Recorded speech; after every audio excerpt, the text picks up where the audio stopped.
شايفين شيرين عبد الوهاب طالعة سكرانة طينة شاربة ومبرشمة ومش في وعيها، وقاعدة في مكان بتسكر فيه، وطالعة بترقص بطريقة هستيرية، طريقة مجنونة، وحسام بيسقف ليها. ده كله فين؟ ده كله في لبنان، في مالها ليلي بيشربوا هما الاتنين، وقاعدة بترقص قدام بنتها، بتتحرش بحسام حبيب وبتبوسه من بقه قدام بنتها، وبتطلع ترقص بمؤخرتها في طريقة هستيرية وفضيحة كبرى. تعالوا اقول لكم كل التفاصيل، وحصل ده امتى، ومين اللي صورهم، ورد شيرين عبد الوهاب على كل الفضايح دي ايه.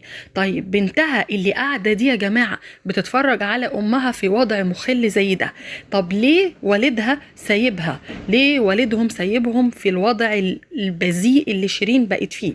شيرين نجمه ونجمه كبيره، وناس كتير كانت بتحبها وبتسمع لها، ويمكن نقول إنها من أهم الأصوات في الوطن العربي، بس مفيش نجمة وفنانة كبيرة تطلع بالشكل ده.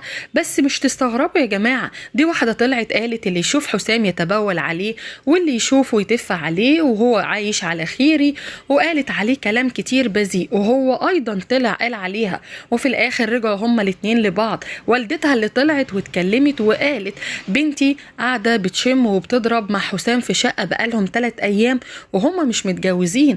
مش تستغربوا، ده هي كده واعية قوي بتعمل ايه. شايفين واحدة بترقص بالشكل ده قدام بنتها وبتترمي فوق حسام بالشكل ده. الكلام ده كله كان ايه؟ كان في بار، هي قاعدة هي وبنتها وحسام حبيب وناس ومجموعة من أصحابهم وناس من الجمهور وناس عمالة تصور في مطعم في بيروت في لبنان. شيرين بدأت تتحرش بجوزها قدام الناس وتبوسه وترقص قدام بنتها، وتدخل عليه طبعا بطريقة مبالغ فيها يعني، وهو قاعد بيسقف وثابت ورزين علشان يوصل للناس. شايفين شيرين اللي انتوا بتقولوا عليها قدوة؟ شايفين شيرين اللي انتوا بتحبوها؟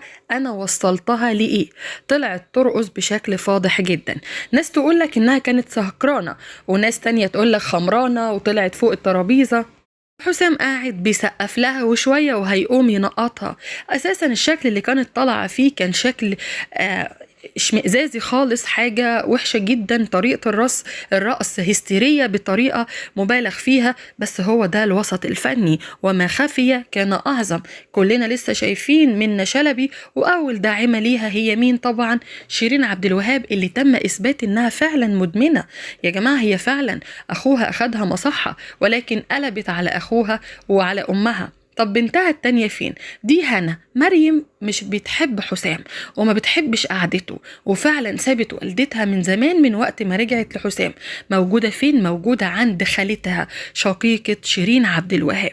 واحدة طلبت من شيرين تتصور معاها في نفس اليوم اللي كانت بترقص فيه شيرين ما كانتش لسه تعرف انها اتصورت بالشكل القبيح ده.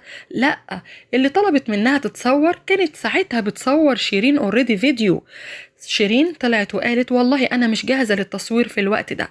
طب انت جاهزة ترقصي؟ جاهزة تطلعي بالشكل ده؟ انت ما تعرفيش انك فنانة وطبيعي الناس هتطلب منك تتصور؟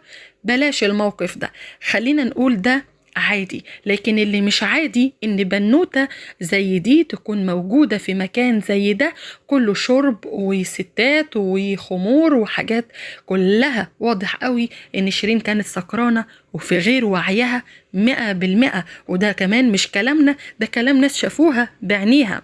فاكرين شيرين لما طلعت مع عمرو أديب وقالت أنا كويسة وحسام ده راجل وسيد الرجالة؟